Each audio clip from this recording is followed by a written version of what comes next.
Tanah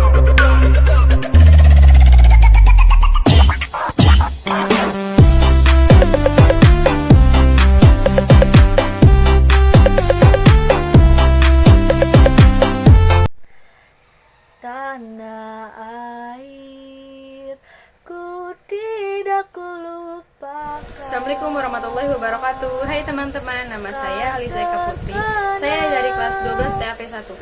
Saya ingin menceritakan tentang perjuangan bangsa Indonesia hingga mencapai kemerdekaan. Sejarah kemerdekaan Indonesia tidak lepas dari beberapa peristiwa penting. Peristiwa tersebut menjadi pemicu diumumkannya proklamasi kemerdekaan pada tanggal 17 Agustus 1945. Berikut adalah peristiwa-peristiwa penting menjelang kemerdekaan Indonesia. Yang pertama, menyerahnya Jepang kepada sekutu. Penyerahan Jepang terhadap sekutu terjadi setelah peristiwa pengeboman di Nagasaki dan Hiroshima. Pengeboman di Hiroshima terjadi pada tanggal 6 Agustus 1945, sedangkan di Nagasaki beberapa hari kemudian, tepatnya tanggal 9 Agustus 1945. Akibat peristiwa tersebut diketahui lebih dari 14.000 penduduk setempat menjadi korban. Pada tanggal 9 Agustus 1945, Soekarno, Muhammad Hatta, dan Rajiman Widyodiningrat diterbangkan ke Vietnam untuk bertemu Marsekal Terauchi. Mereka dikabari bahwa pasukan Jepang sedang dalam tahap menuju kehancuran. Pihak Jepang sendiri memberi informasi bahwa pembacaan proklamasi kemerdekaan Indonesia dapat dilakukan pada tanggal 24 Agustus 1945. Ketika peristiwa tersebut terjadi, meski disembunyikannya oleh pihak Jepang, kabar tetap beredar bahwa pemerintah Jepang akan memberikan kemerdekaan kepada Indonesia secepatnya. Hal ini dikarenakan Sultan Syahrir mendengar berita melalui radio bahwa Jepang telah menyerah kepada pihak sekutu. Setelah itu, Syahrir memberitahukan kepada Khairil Anwar bahwa Nagasaki telah dibom atom dan juga Jepang telah menerima ultimatum menyerah. Dengan informasi tersebut, para pejuang bawah tanah kemudian bersiap-siap memproklamasikan kemerdekaan Indonesia. Mereka bahkan menolak bentuk kemerdekaan yang diberikan sebagai hadiah dari Jepang. Yang kedua, peristiwa Rengas Dengklok. Pada tanggal 14 Agustus 1945, Soekarno, Muhammad Hatta, dan Radiman kembali ke tanah air. Ketika itu, pihak dari Sultan Syahrir, Khairul Saleh, Wikana, dan Darwis mendesak mereka untuk segera memproklamasikan kemerdekaan Indonesia. Akan tetapi, usul tersebut ditolak oleh Soekarno dan Hatta. Mereka beranggapan bahwa pengambilan keputusan secara mendadak untuk memproklamasikan kemerdekaan hanya akan menyebabkan pertumpahan darah,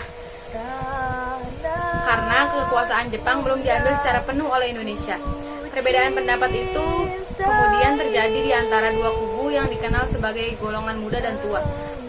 Golongan muda pada pihak Sultan Syahrir dan golongan tua pada pihak Soekarno dan Muhammad Hatta. Hal ini yang kemudian menyebabkan terjadinya sejarah peristiwa Rengas Dengklok. Lalu pada tanggal 15 Agustus 1945, para golongan muda membawa Soekarno dan Muhammad Hatta ke Rengas Dengklok.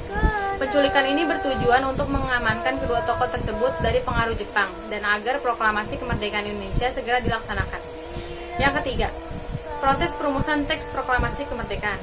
Peristiwa Rengas Dengklok berhasil mengunggah pendirian dari Soekarno dan Muhammad Hatta. Gejolak dan desakan dari golongan muda masih terus terjadi dan akhirnya diadakan pertemuan PPKI di rumah Laksamana Maeda. Kepala Kantor Penghubung Angkatan Laut Jepang, rumah beliau dianggap menjadi tempat yang paling aman untuk melakukan perumusan teks proklamasi. Rapat tersebut bertujuan untuk merumuskan teks proklamasi yang dihadiri oleh pihak dari golongan tua dan golongan muda pada tanggal 16 Agustus 1945.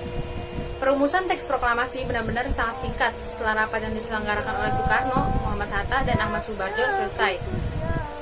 Perumusan teks proklamasi benar-benar sangat singkat setelah rapat yang diselenggarakan oleh Soekarno, Muhammad Hatta, dan Ahmad Subarjo selesai. Akhirnya tersusunlah naskah teks proklamasi yang ditulis tangan oleh Soekarno sendiri. Teks tersebut juga telah disetujui oleh pihak dari golongan tua dan golongan muda. Perlu juga diketahui bahwa sebelum akhirnya disetujui teks tersebut mengalami beberapa pihak yang hadir. Soekarno menandatangani teks proklamasi. 4. Pembacaan teks proklamasi kemerdekaan Indonesia. Setelah perumusan teks proklamasi, keesokan harinya yaitu pada tanggal 17 Agustus 1945 menjadi hari yang paling bersejarah bagi bangsa Indonesia.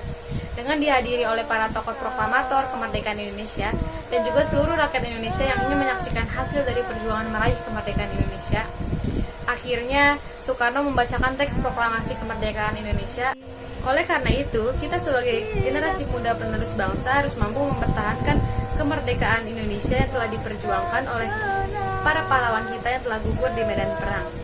Mungkin hanya itu yang dapat saya sampaikan, kurang lebihnya saya mohon maaf. Wabillahi taufiq wal hidayah. Wassalamualaikum warahmatullahi wabarakatuh. 17 Agustus 1945, Indonesia merdeka.